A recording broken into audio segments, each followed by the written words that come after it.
கெரண்டி எல்ல பகுதியில் சுமார் 120 அடி பள்ளத்தில் வேன் வீழ்ந்து விபத்துக்குள்ளான நிலையில் 12 வயது சிறுவன் தனது முழு குடும்பத்தையும் காப்பாற்றியுள்ளார். விபத்தில் காயமடைந்த தனது தாய், தந்தை மற்றும் சகோதரியை துணிச்சலுடன் செயற்பட்டு குறித்த சிறுவன் காப்பாற்றியுள்ளார். கொத்மலை பகுதியைச் சேர்ந்த காமினி திசாநாயக்க தேசிய பாடசாலையில் 6ஆம் தரத்தில் கல்வி பயிலும் ஹரணித சமரகோன் என்ற சிறுவனே இந்த துணிகர செயலை செய்துள்ளார். வெளிமடையில் இருந்து நுவரெலியா ஊடாக தவலந்தனை நோக்கி ஒரு குடும்பத்தைச் சேர்ந்த தாய், தந்தை, மகள், மகன் மற்றும் உறவினர் ஒருவர் பயணித்த வேன் அதிகாலை 1 மணி அளவில் ரம்போடை கெரண்டி எல்ல பகுதியில் வீதியை விட்டு விலகி குடை சாய்ந்துள்ளது.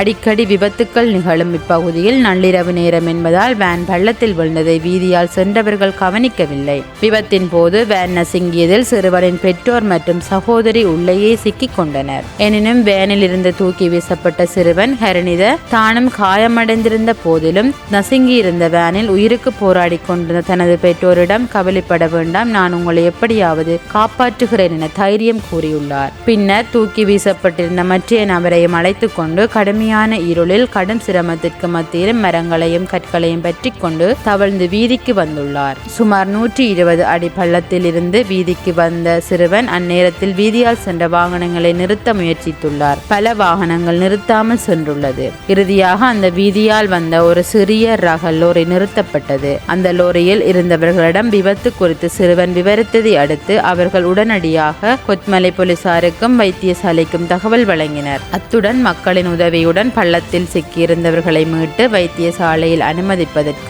அந்த லோரி சாரதி மற்றும் உதவியாளர்கள் பெரும் ஒத்துழைப்பு வழங்கியுள்ளனர்.